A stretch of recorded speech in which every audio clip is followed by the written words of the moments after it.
देखो ये हमारे पास एक बीकर है, बीकर में हमने रखा है लिक्विड, ठीक है। लिक्विड, इसमें कोई छोटे छोटे से पार्टिकल्स हैं और पार्टिकल्स का ग्रुप है जिसको हमने कहा फ्लॉक्स। तो ये कुछ टाइम बाद ग्रेविटेशनल फोर्स की वजह से नीचे बैठ जाएंगे, ठीक है। तो इस प्रोसेस को जो नीचे बैठ रहे हैं, इस प्रोसेस को कहते हैं हम लोग sedimentation. Means it is the settling of the particles और फ्लॉक्स occurring under the gravitational force in liquid gaseous form, okay.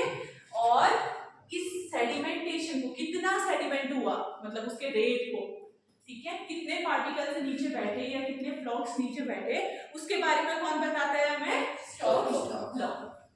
समझ आया सबको? अब आगे, अब स्टोक्स लॉ डिफाइन करते हैं एक बार, होता क्या एग्जैक्टली।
ओके, ये डेफिनेशन है। मैं एक बार फॉर्मूले से आपको समझा दी हूँ, फिर लास्ट में आप लोग समझ के डेफिनेशन लिखूंगा मैं। अच्छा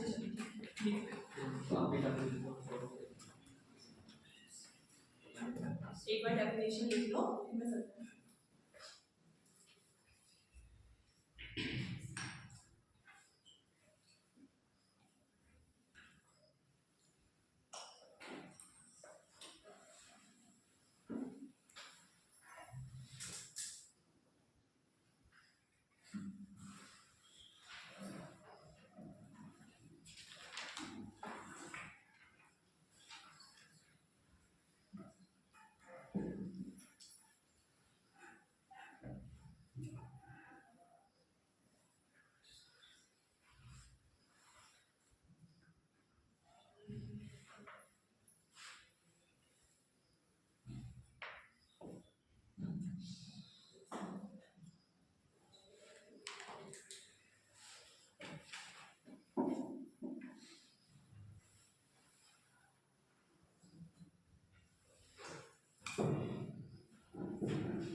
डेफिनेशन नहीं लिखी, डेफिनेशन नहीं लिखा, लिख रहा हूँ, अभी लिखना है, लिखो जल्दी। जब तक लिखोगे नहीं मैं क्लास से बाहर नहीं निकल दूंगी, मेरी क्लास में कोई बदतमीजी नहीं चलेगी। सब लिख रहे हैं, you are not a special, okay. Complete करो उसको।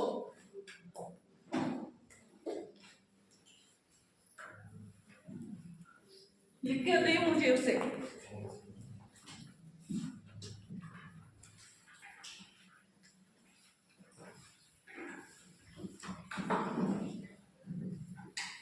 जल्दी करो।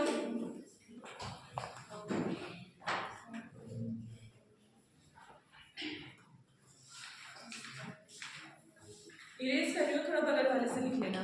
मुकेश लिखा देना।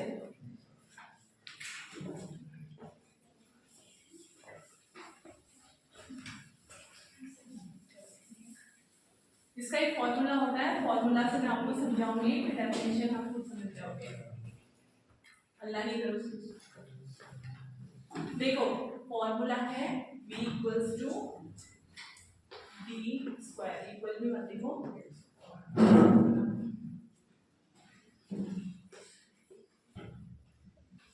d1 माइनस d2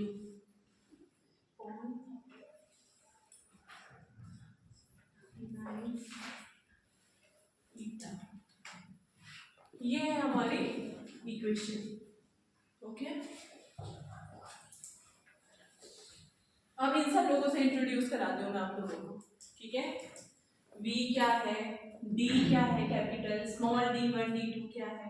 9 तो ये समझ लो कि इसका एक कांस्टेंट वैल्यू है, ये पहले से ही है, इक्वेशन को बैलेंस करने के लिए है, तो 9 आप मान के चलो कि याद कर लेना, ये क्या है, एक कांस्टेंट वैल्यू।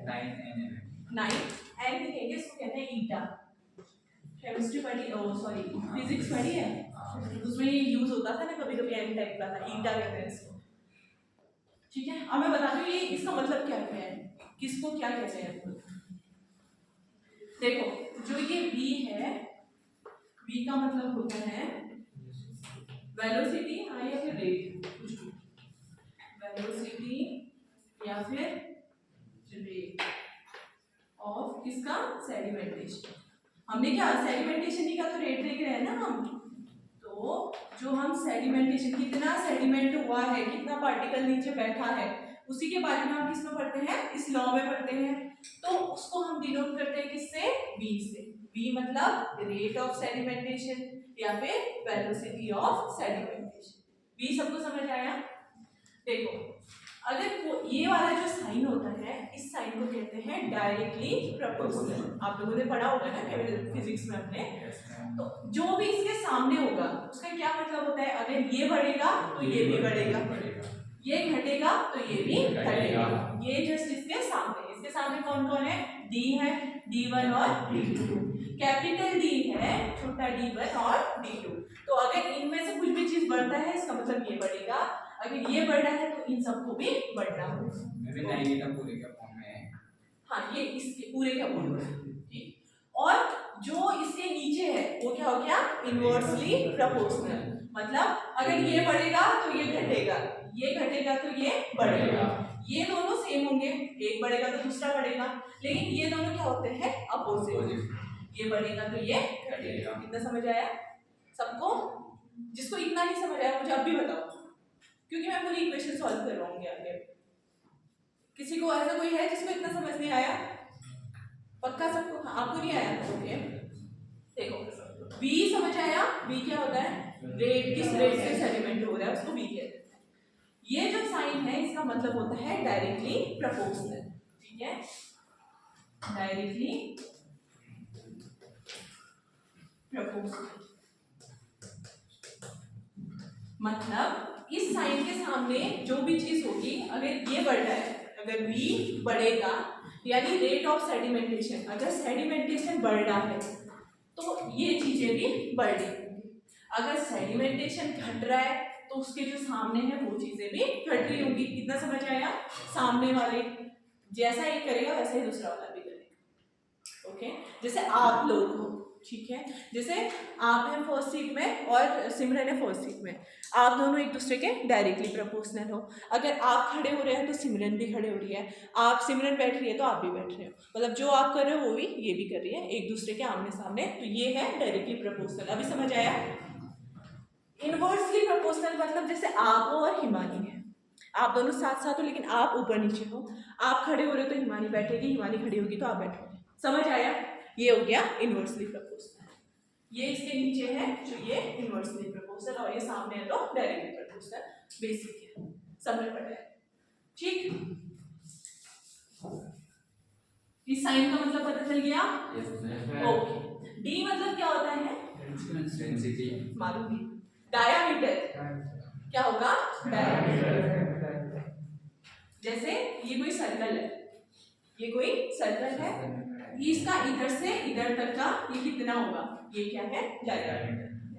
इधर से इधर तक का एरिया जितना भी होगा वो क्या है? डायामीटर। समझ गए?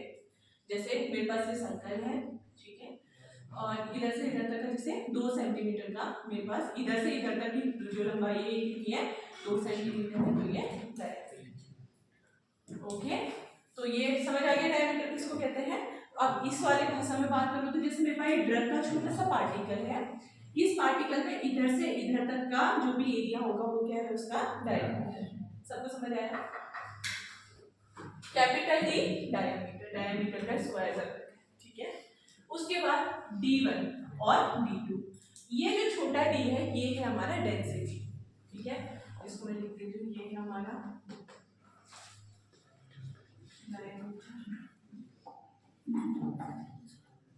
इसका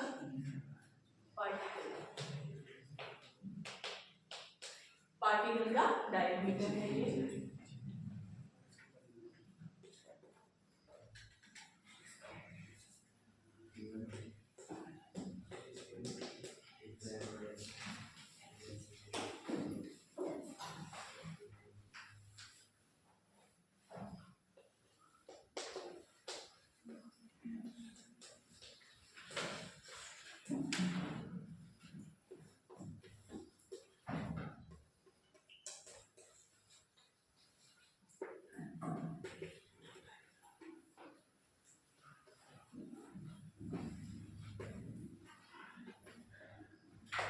देखो D और D1 और D2 दोनों ही क्या है? डेंसिटी। डेंसिटी आप लोगों की लैंग्वेज में बोले तो भार, ठीक है, और क्या कह सकते हैं? घनत्व, ठीक है, तो वो है। अब देखो एक 1 है एक 2 है, यानी सस्पेंशन में कितने फेज थे? 2 फेज थे। एक क्या था? डिस्पर्स फेज था, एक क्या था? डिस्पर्सन मीडियम था। जो पार्टिकल था वो क्या था? डिस्पर्स फेज था, और जिस पानी में उसको हमने घोला था वो क्या था? डिस्पर्सन मीडियम था। इतना सबको पता है। तो D1 मतलब density of disperse phase, D2 मतलब डेंसिटी ऑफ डिस्पर्सन मीडियम। आया समझ में? अभी कंफ्यूजन नहीं है। वो डायमीटर है कैपिटल वाला, और ये जो छोटे वाले हैं ये डेंसिटी। 1 मतलब डिस्पर्स फेज के और 2 मतलब डिस्पर्सन मीडियम, ठीक है। ऊपर वाले सब इंट्रोड्यूस हो गए डायरेक्टली प्रोपोर्शनल। इनवर्सली प्रोपोर्शनल में देखो 9 मैंने बोल दिया कांस्टेंट वैल्यू है। फिजिक्स में जब ये लॉ सॉल्व हुआ होगा तो इस लॉ को या इस इक्वेशन को बैलेंस करने के लिए कांस्टेंट वैल्यू आया होगा, ठीक है, इतना ही हमें जाना नहीं है। इसके बगल में जो ये है एन जैसा, ये एन जैसा साइन होता है, इसको हम कहते हैं ईटा। ईटा मतलब हम विस्कोसिटी को डिफाइन करते हैं, जितना गाढ़ा होगा उसको हम क्या करेंगे? ईटा से लिखेंगे। विस्कोसिटी मतलब गाढ़ा, ओके। तो एन ईटा, ईटा का मतलब होता है विस्कोसिटी। अब आप इस इक्वेशन को लगा के देखो, हमने अभी तक जो जो पढ़ा है आपको सब समझ आ जाएगा। देखो मैंने कहा V मतलब रेट ऑफ सेडिमेंट, कितना कितने मतलब कितने पार्टिकल्स सेडिमेंट हो रहे हैं उसके, उसको कौन बताएगा? V। अब एक चीज बताओ, अगर कोई पार्टिकल है उसका साइज अगर छोटा है, छोटा पार्टिकल है तो जल्दी बैठ जाएगा, छोटा पार्टिकल है तो लेट बैठेगा, भारी पार्टिकल है तो जल्दी बैठेगा, ठीक है, तो उसके साइज से, ठीक है। दूसरा इन दोनों में अगर मैंने जैसे एक चीज बोल दिया लोगों को, जैसे इसमें आप ले लो पानी, इसमें आप ले लिया क्या? पानी, और इसमें चलो हनी ही ले लेते हैं, कब से उसी को लेते हैं।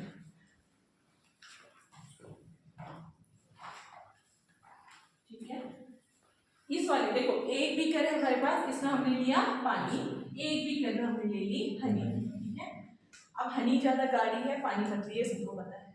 ठीक है, इसमें हमने बजरी डाल दी, इसमें हमने क्या डाल दिया, बजरी डाल दी। तो पानी वाले में जब हम बजरी डालेंगे तो बजरी पानी से क्या है, भारी है, डेंसिटी उसकी क्या है, ज्यादा है, तो वो तुरंत आगे नीचे बैठ जाएगी।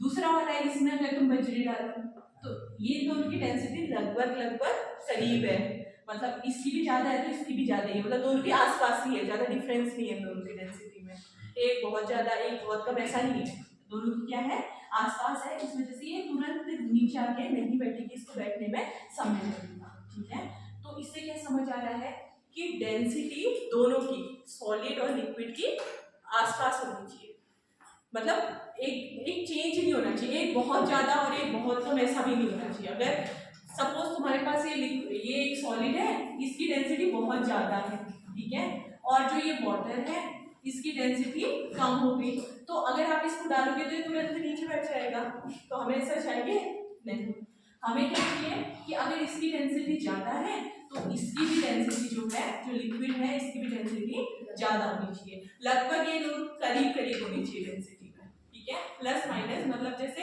एक की 1 है तो दूसरे की 2 होगी, ऐसा चल जाएगा, एक की 1 है एक की 3 है वो भी चल जाएगा, एक की 1 है एक की 50 है तो ये नहीं चल पाएगा। ठीक है, तो दोनों करीब होनी चाहिए। तो जो डिस्पर्स फेज है और जो डिस्पर्जन मीडियम है, उन दोनों की डेंसिटी में जो डिफरेंस है वो बहुत कम होना चाहिए, डिफरेंस ज्यादा हो गया तो पार्टिकल नीचे बैठ जाएगा। ठीक है, या अगर सपोज ये एक पार्टिकल है ए, ठीक है, और हमारा मीडियम है बी, मीडियम को एम लिख देते हो, समझ आ जाएगा सबको। हमारे पास मीडियम है एम और इसमें हमने उन्होंने एक पार्टिकल डाल दिया पी। ओके, अब देखो मैंने कहा सपोज जो पी है इसकी डेंसिटी कितनी है, 1 है, और मीडियम की डेंसिटी 50 है, दोनों में कितना बहुत ज्यादा डिफरेंस है। तो अब देखो, अब इस मीडियम में ये इतना गाढ़ा हो जाएगा और ये बहुत छोटा सा होगा, तो क्या ये इसमें कभी सेडिमेंट कर पाएगा, नहीं कर पाएगा, हमारा डीफ्लोकुलेटेड सस्पेंशन बन जाएगा। अगर सेडिमेंट ग्रेविटेशनल के फोर्स की वजह से कभी ना कभी तो नीचे आएगा, नीचे आके हार्ड केक बन जाएगा, वो हमें नहीं चाहिए। अब एग्जांपल, अब सपोज ये पार्टिकल है, सपोज इसकी डेंसिटी हमने कर दी 50 और इसकी डेंसिटी मीडियम की कर दी 1। ठीक है, तो मीडियम क्या हो गया, बहुत पतला हो गया, पार्टिकल बहुत भारी हो गया, पत्थर जैसा, तो पानी में डालोगे तुरंत नीचे चली जाएगा। क्या हमें ऐसा भी चाहिए, ऐसा भी हमें नहीं चाहिए, हमें जो है इन दोनों का डिफरेंस, या तो अगर इसका 50 है तो इसका भी अराउंड 45 से 48 तक या 50 तक ऐसा चलेगा। ठीक है, तो इन दोनों का जो डिफरेंस है वो बहुत कम होगा, समझ आया। तो ये हो गया।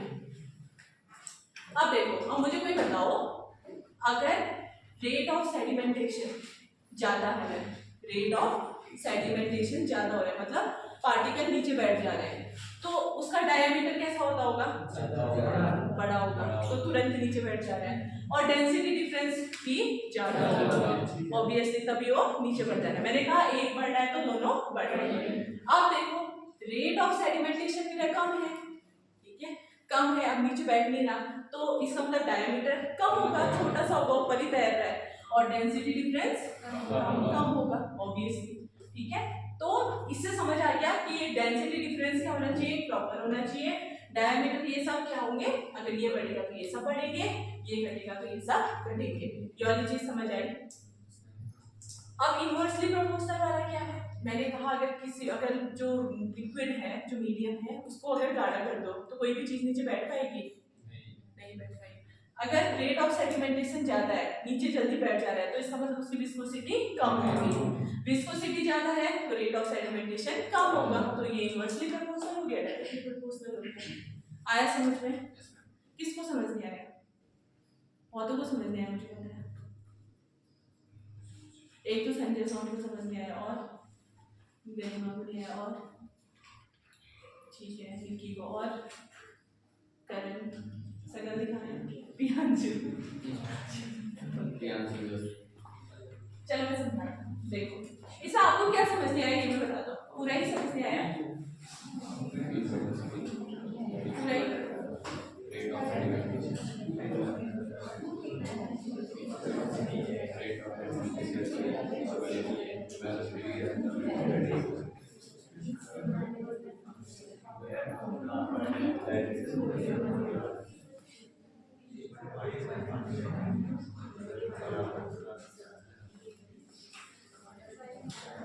देखो सब लोग देखो, ठीक है।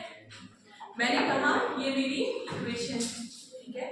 इसमें क्या है, v मतलब, पहले देखो v मतलब क्या है कि रेट ऑफ सेडिमेंटेशन, किस रेट से वो बैठ रहा है, या बहुत जल्दी बैठ जा रहा है या नहीं बैठ रहा है, कुछ भी हो सकता है। तो v मतलब रेट ऑफ सेडिमेंटेशन।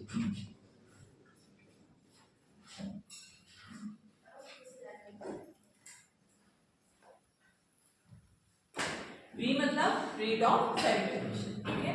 और अब देखो d मतलब मैंने बोला था डायमीटर ऑफ द पार्टिकल, मतलब जो भी पार्टिकल है उसका डायमीटर, वो कितना बड़ा है या कितना छोटा पार्टिकल।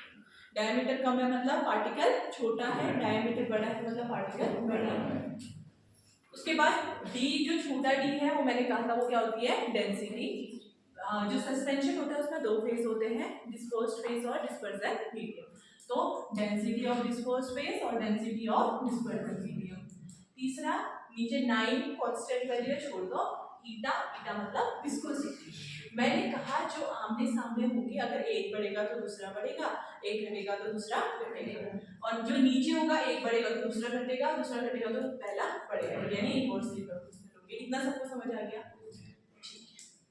अब एग्जांपल ले लो,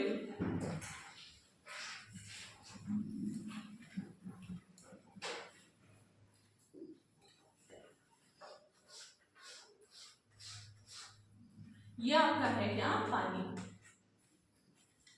ये है पानी, इसमें हम लोग डाल रहे हैं सैंड, बजरी डाल रहे हैं, रेत डाल रहे हैं, ठीक है।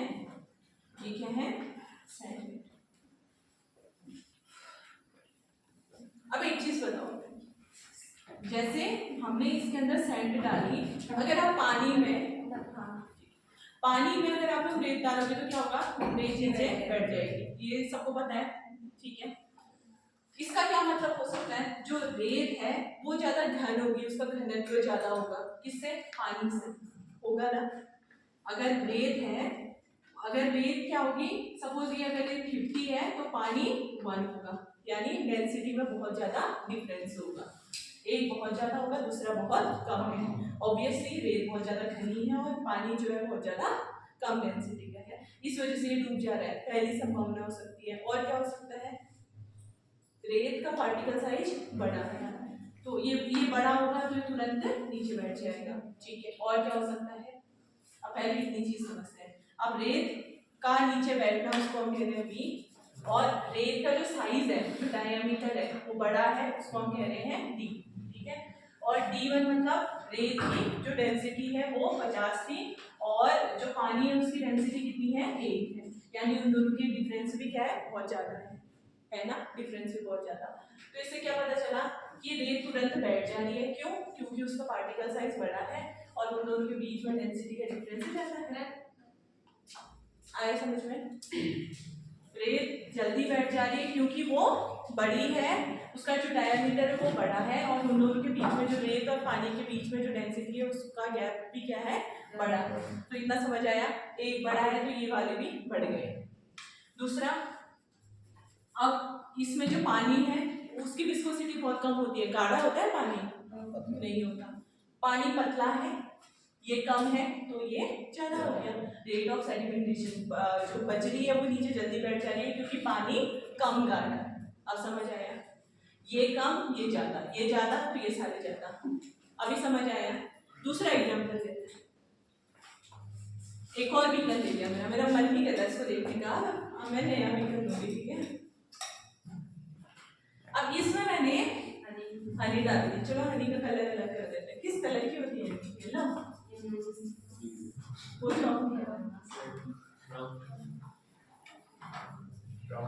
चलो ब्राउन भी नहीं है, पर्पल बना देते हैं, ठीक है, फ्लेवर वाली हनी है हमारी। अडल्ट्रेटेड, ठीक है, प्रीति मैम को कंप्लेन करना। ये क्या है, हनी, ठीक है। अब हनी में तुम डाल दो रेत, ठीक है, हनी में तुम लोगों ने क्या डाला, सैंड डाला। अब बताओ क्या होगा, ये तुरंत जैसे यहाँ बैठा था वैसे बैठेगा, क्यों, रेट ऑफ सेडिमेंटेशन कम है, क्यों, क्योंकि एक तो डायमीटर कम हो जाएगा ऑब्वियसली, और इन दोनों के बीच में जो डेंसिटी है, जैसे सैंड है, सैंड की डेंसिटी 50 थी, तो हनी की कहीं ना कहीं 48 to 50 तो होगी, 55 भी हो सकती है, तो इन दोनों के जो डेंसिटी का डिफरेंस है वो भी कम है, डायमीटर कम है, इसलिए सेडिमेंटेशन कम हो गया। अब देखो हनी की जो विस्कोसिटी है वो क्या है, ज्यादा है, हनी गाढ़ी है, गाढ़ी है, ज्यादा है, इसलिए रेट ऑफ सेडिमेंटेशन कम है। दोनों का एग्जांपल लिया है, पानी का भी और हनी का भी। अब बताओ किसको दिक्कत है, किसी को दिक्कत, किसको दिक्कत है, निखिल क्या समझ में आया बताओ। अब जिसको दिक्कत है वो पॉइंट बताएगा उसको क्या समझ में आया। अब पहले आप वो लोग हाथ खड़ा करो जिसको समझ आ गया, इसको बंद कर दो, ठीक है, हिमांशु को समझ नहीं आया।